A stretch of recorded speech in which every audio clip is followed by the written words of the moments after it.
bu ñu dugalee procédure bi xaaral rek bu ñu dugalee procédure bi moo tax ma koy def nag waaw bu ñu ko dugalee bu jàllee ba ñu war a juger Macky Sall bu ñëwee ñu juger ko bu ñëwul ñu juger ko par contumace bu ñu ko juger par contumace condamné ko ba tey hypothèse la Maroc da koy delloo ci Sénégal accord yooyu laa la ne amoon na fi existé na depuis les années 60 d'accord maintenant lan lañ koy toppee haute trahison nag c'est un concept bateau parce que ki ko mën a définir tey mooy le juge moom mooy ou disons le maître des poursuites pour faire simple parce que le juge ne poursuit pas donc le maître des poursuites peut-être mën na buy constituer moom son dossier qualification fait yi moom mu viser ay faits ne fait bi la visé ces faits sont constitutifs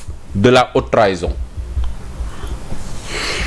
mais il y a pas une définition exacte de la haute trahison dañuy jël ay faits ne ces faits boo ko dajalee ils sont constitutifs de la haute trahison. yow ci sa jàngat. non noonu la ndax ci sa jàngat ndax Macky Sall peut être poursuivi pour haute trahison.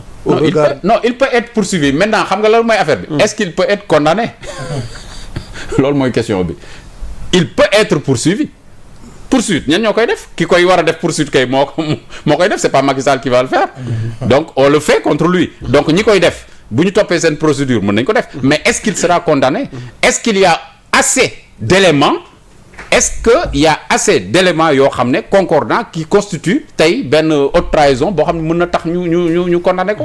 ñoom mën nañ ko yëkkati. mais à mon avis très honnêtement gisuma fait bu mën a constituer haute trahison gis nga kii di président Macky Sall je ne le défends pas mais tey haute trahison la ñuy wax non ce que j'ai dit là tout de suite c'est clair yow tamit xam nga nit buy logique da ngay topp lu moo tax ma ne la damay dóor benn hypothèse mais dinaa dóor beneen hypothèse bi nag comme arrangé sa affaire la mais bi ma njëkk a dóor aussi xëy na am na ñu mu arrangé man toppatoo ma nit lu ko arrangé li may toppatoo mooy li may wax est-ce que am na logique wala amul logique dama ne président Macky Sall dañ koy topp pour haute trahison parce que moom lañ ko war a mën a toppee pour man ça devait être le contraire. xanaa gisoo argument député Guy Marius Sagna non les arguties. non. ma ne waxuma argument arguties la. le mot n'est pas de trop. c'est des ay arguties la laa wax. ay waxi kasaw Guy Marius Sagna xam na li may wax. waxi kasaw la di. dama ne Guy Marius Sagna xam na li may wax. pour vous quoi. non pour vous da koo jarul bu nekkul pour vous pour man pour kan lay doon. Amadou lire nga argument Guy Marius Sagna. bien sûr. oui boy bugguma dugg dans le fond. ba non dama ne Guy Marius Sagna. li mu def du ay argument ay arguties la. c'est des arguties politiques. Pourquoi? Non parce qu'il fait de la politique. parce que dans cette affaire là ñoom li leen tax a jóg mooy ternir l'image du président Macky Sall. dama ne le président Macky Sall aujourd'hui haute trahison la ñu wax. dañ ko waroon a décorer pour haute réalisation. à la place de haute trahison haute réalisation la ñu waroon def. sunu dette cachée. dama ne may ma jàmm ak de l'argent emprunté. non mais y a un rapport. non ce monsieur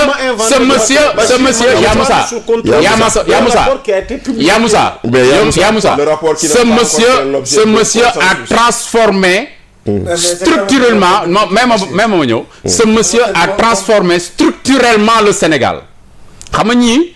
agenda xawma 2050 transformation structurelle ça reste un slogan la transformation structurelle Sall la sant foo génnee fii la gis ko mais transformation structurelle du Sénégal maintenant nag néew ma lim def yëpp baax na mais may ma ñëw rek waaw mais néew ma nag lim def yëpp baax na lépp looy def fa lay daanele non waaw déedéet non je fais pas de comparaison kon foofu laay daanele non mën nañ ko toppee mais gëw ma ne y a assez d'éléments pour mën ko teg ci table bi pour mën ko toppee haute trahison loolu laa wax jërëjëf en fait sur cette question yaa Moussa may ma tuuti ma ñëw ci yow waaw sur cette question may ma tuuti sur cette question bi kay jëlaale ko waaw léegi dafa am yu bëri yooyu kii xam nga sànq monsieur Thiombane mu ngi waxu règlement général de la comptabilité publique loolu fa et cetera.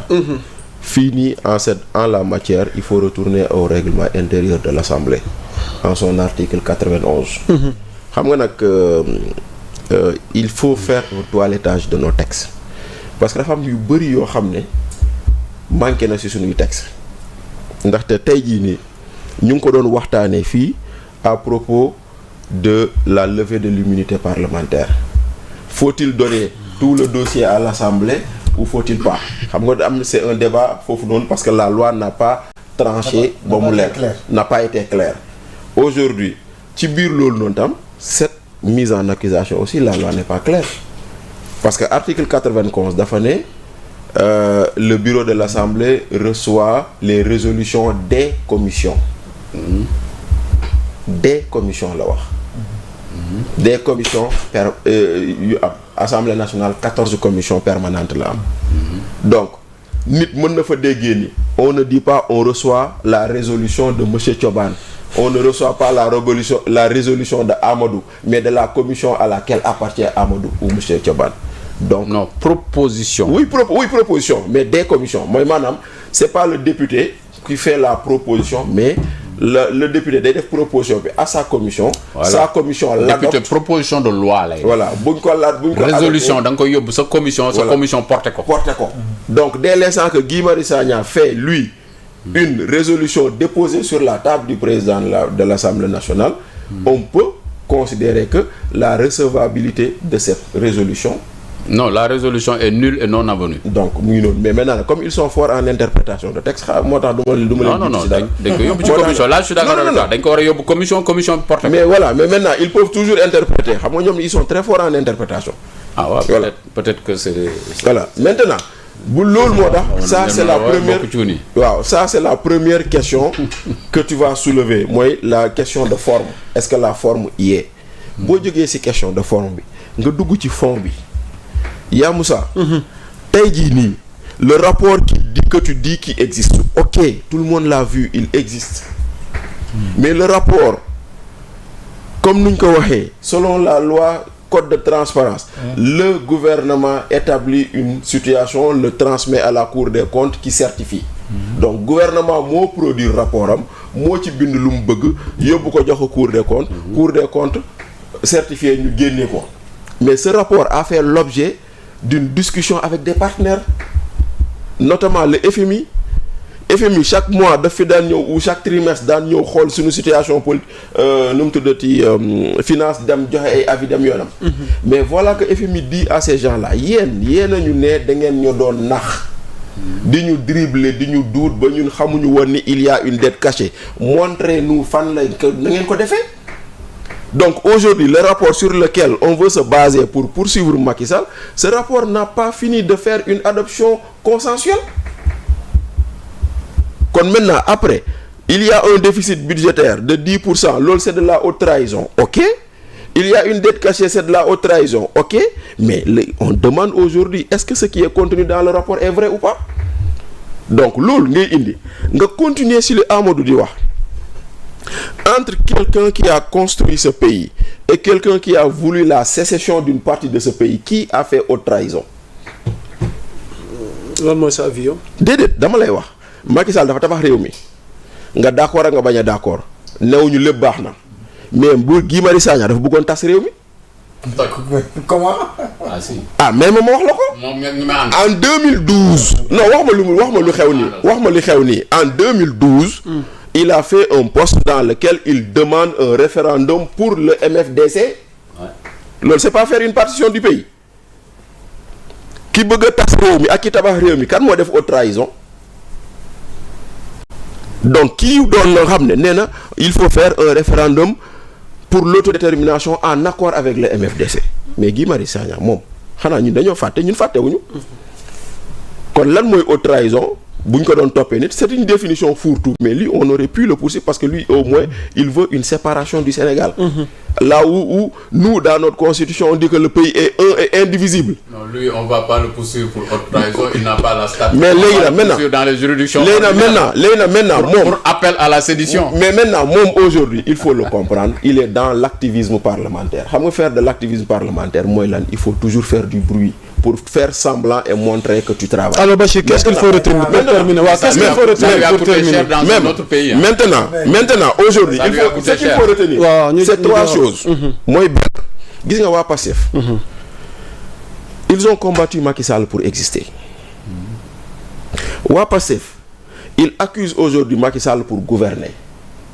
Waa Pastef, ils évoquent aujourd'hui Macky Sall pour justifier leur possible ou probable échec. Voilà le problème. Parce qu'aujourd'hui, on finit par dire lépp Macky la. Tout est Macky. Même lampe bu tàkkul sax Macky la. Mais attention, Macky est parti. Il est dans le passé. Maintenant, ce qu'il nous faut, nous, travailler à ce que les gens oublient Macky. Mais tu ne peux pas, pendant un an, d'inaugurer. C'est pas une sinécure. Mais oui, c'est pas une sinécure. Ça ne peut pas l'être. Parce que Macky aussi, il a travaillé pour faire oublier Abdoulaye Wade qui était un géant. Ah oui. Mais voilà, donc ça ne peut pas l'être. Maintenant, aujourd'hui... Et ceux qui sont là sont en train de travailler peut-être... Mais un an d'inaugurer Malaw, ça pour faire oublier Macky Sall. Mais je suis d'accord, mais un an pour inaugurer Malaw, ça ne nous fait pas oublier Macky Sall. Dina ñëw ci un an pour faire oublier Malaw. Dem inaugurer Malaw. ci cuun laay ñëw may leen ma. waaw may leen ma non Amadou waxuma seen bilan dama ne bilan actif la ak passif boo jëlee actifu Macky Sall ak passifu Macky Sall actif bi vraiment moo ëpp passif. ok bilan nag mënut a ñàkk passif. day am actif am passif. dama ne boo ko tegee ci balance bi. waroo def haute trahison haute réalisation nga war a célébrer. kon mbokk yi ñu ngi leen di nuyuwaat vous êtes dans Carrefour dañuy bëgg a jeexal Thioune teewlu nga ku ci nekk sa njàngat par rapport ak mise en accusation gi Guy Marius Sagna yëkkati jëm ci Macky Sall alors ban analyse juridique yow à ton niveau lañ ci mën a def ci liñ ko war a mën a toppee ndax ku ne xam na ni ab njiitum réew ci exercice fonction mënees ko toppee lu dul haute trahison. waaw xam nga man ci affaire Guy bi pour man déposition bi vraiment un problème parce que nit boo defee proposition de loi kay. da nga koy teg ci bureau bi moo ko yóbbu ci commission de loi donc waxuñu nga yóbbu ko ci président assemblée nationale da nga ko yóbbu ci bureau de l'assemblée nationale. et l'Assemblée nationale jël ko yóbbu ko ci commission des lois et puis ñu def liggéey bi donc vraiment loolu c'est une question de procédure quoi